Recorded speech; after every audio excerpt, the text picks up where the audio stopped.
खुशबू तेरी मेरी सांसों को महका दे, खाऊं जो ये तेरा ये पत्ता, जुबान हो जाए तरोताज़ा। दोस्तों, आपको अंदाज़ा लग गया होगा मैं पत्ते वाले प्लांट, पान के प्लांट के बारे में बात कर रही हूँ। दोस्तों, आप इसकी मुरझाई हुई पत्तियों पे मत जाइए, क्योंकि हमारे यहाँ बहुत गर्मी पड़ रही है, बहुत झुलसती हुई गर्मी है। तो पौधों को इन महीनों में मतलब सरवाइव करना जो बहुत ही मुश्किल हो जाता है दोस्तों। और चाहती तो मैं बारिश के बाद ये बना लेती वीडियो, लेकिन इस पौधे को ये लगाने का ना सही टाइम है, तो इसलिए मैंने ये वीडियो मैं बना रही हूँ। और दोस्तों, ये मेरा पान का पत्ता कम से कम 6-7 साल पुराना है। ये होता है, थोड़ा सूख जाता है, फिर इसकी मैं कटिंग लगा देती हूँ, फिर से सरवाइव हो जाता है। और किस तरह लगाया जाता है उसके बारे में मैं आपको बता दूँ। जो इसके लिए मिट्टी लेनी है, आप वही 60% सॉइल लीजिए, 20% इसके लिए आप खाद लीजिए, 20% रेत डालिए, और 10% थोड़ा सा जो पत्ती की खाद है और थोड़ा बहुत केमिकल है वो थोड़ा सा आप इसमें डालिए, क्योंकि इसमें भी थोड़े बहुत कीड़े का attack, white bug, milky bug का अटैक हो जाता है। ये तो रही इसकी मिट्टी की बात। और इसकी लोकेशन क्या रखनी है? लोकेशन इसमें आपको इसको बिल्कुल धूप से हट के रखना है, धूप में नहीं रखना है इसको, डायरेक्ट सनलाइट में नहीं रखना, इनडायरेक्ट रख सकते हैं। हो सके तो आप इसको अपना पौधों के झुंड में रखें। और इसके साथ साथ आप इसको महीने में एक बार कोई भी कंपोस्ट, वर्मी कंपोस्ट हो, गोबर की खाद हो, वो दे सकते हैं। और दोस्तों, अगर आप इसके बीच में कोई भी इसको सपोर्ट देने के लिए अगर आप कुछ लगा दें तो अच्छा रहेगा। मोस्टिक्स लगानी चाहिए। मोस्टिक्स से क्या होता है, ये जैसे ये मेरी पत्तियां थोड़ी फैल गई हैं ना, अब मैं मोस्टिक बीच में लगाऊंगी तो वो सहारा लेगी के, और उसको आप गीला करते रहेंगे तो वो पानी अपना उधर से लेती रहेगी। मोस्टिक के सहारे जो इसका ये आसानी से चढ़ जाता है, क्योंकि थोड़ी सी ये बेल होती है ना, तो बेल को चढ़ने के लिए एक सहारे की ज़रूरत होती है। लगाने का इसको टाइम है, आप मार्च से शुरू होकर आप अगस्त तक इसको, बारिश का मौसम इसको ज़्यादा उपयुक्त है इसको लगाने का। लगाने के लिए आपने कौन सी टहनी लेनी है? लगाने के लिए जो आप टहनी लोगे ना, तो उसमें इस तरह की जड़ हो, इस तरह की जड़ होगी ना, जिसमें आप उसी को आप लगाएं। ऐसे तोड़कर, अब जैसे मैं अभी तोड़ देती हूँ क्योंकि इसको लगाने का यही टाइम है ना, इस तरह से मैंने लगा लिया। और इसको मैं, ये मेरा दूसरा प्लांट है पान का,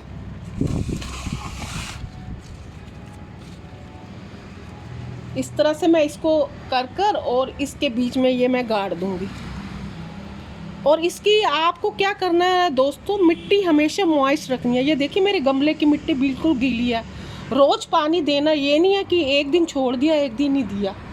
पानी इसको ज़्यादा इसकी रिक्वायरमेंट है, क्योंकि ये हैवी फीडर प्लांट है, तो इसको पानी तो ज़रूर चाहिए। और दोस्तों, इसके उपयोग की बात करें, उपयोग तो इसके बहुत हैं। कहते हैं इसकी खाली पत्ती है खाने से जिनको यूरिक एसिड की समस्या है वो इनकी दूर हो जाती है। आप इसको, जिनको भी यूरिक एसिड की प्रॉब्लम है वो इसका यूज़ कर सकते हैं। और साथ साथ आप जिनको सर्दी, जुकाम और खांसी रहती है, अब जैसे मैं इसकी एक पत्ती तोड़ती हूँ, ये मैंने इसकी ये पत्ती तोड़ ली यहाँ से, ये जो नीचे की डंडी है इसको भी तोड़ लीजिए। फिर एक कपड़े की सहायता से इसको अच्छे से साफ कीजिए, बिल्कुल इसको चमकदार बना दीजिए।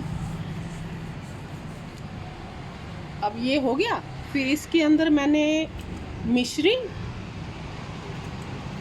लौंग और थोड़ी सी सौंफ, और मेरे पास ये गुलकंद है, इसको मैं रखकर इस तरह से फोल्ड कर ये इसका आपका घर बैठे बैठे पान बन गया। बाज़ार से जो आप पान खरीदते हैं ना, उससे बेटर तो ये पान है, ऑर्गेनिक पान। आम के आम, गुठलियों के दाम। एक तो पान आपके घर की सुंदरता भी बढ़ाएगा। जब भी आपको लगे कि आपका मुंह का स्वाद थोड़ा बकबका है, अच्छा नहीं लग रहा, तो आप इसकी एक पत्ती खा लीजिए। आपका जो मुंह का स्वाद है ना, टेस्ट है, वो बहुत अच्छा हो जाएगा। बहुत बेनिफिशियल प्लांट है। ऐसे कहते हैं ना, हर्बल प्लांट है। जो लोग घर में हर्बल प्लांट लगाना चाहते हैं, तुलसी, पान, पुदीना, ये चीज़ें तो आपके घर में लगी ही होनी चाहिए। सर्दी, जुकाम, खांसी, सबसे ये आपको दूर करेगा। जिनको भी अगर दमा की शिकायत है, वो सुबह इसकी एक पत्ती तोड़कर खा लें। और जब भी किसी को जैसे कफ की समस्या होती है, इसकी पत्ती को तोड़कर तवे पर फिटकरी लगाकर इसके पत्ते को हल्के से तेल में गरम करके उसकी चेस्ट पे लगाया जाए, वो सारा जो कफ है ना, वो सारा पिघल जाता है। इतना ताकतवर है ये पत्ता। तो दोस्तों, क्यों ना हम अपने घर में हर्बल प्लांट लगाएं। बस आप इसको, कीड़ों की भी इतनी समस्या नहीं है। बस अगर आपके आसपास कोई मिलीबग का कीड़ा है ना, वो इसको थोड़ा सा परेशान करता है, तो आप क्या कीजिए, 15 दिन में एक बार इस पे सर्फ का पानी या मैं कहूँगी नीम का तेल, इसका छिड़काव, कोई भी ऑर्गेनिक छिड़काव करते रहें। मैंने आपको एक करेले के पानी का भी छिड़काव बताया हुआ है, वो भी करते रहें। ऑर्गेनिक तरीके से करते रहें, क्योंकि हम घर पे इसको अगर खाएंगे तो हम अच्छी अच्छी चीज़ें यूज़ करेंगे। बस यही तैयारियाँ लगाइए दोस्तों। ये जल्दी प्लांट, इसका टाइम आ गया आपको पान के प्लांट का लगाने का। आशा है दोस्तों, आपको मेरे पान के प्लांट के संबंध में मेरी ये जानकारी आपको पसंद आई होगी। आप मेरे चैनल को सब्सक्राइब करें, लाइक करें, शेयर करें। Thank you.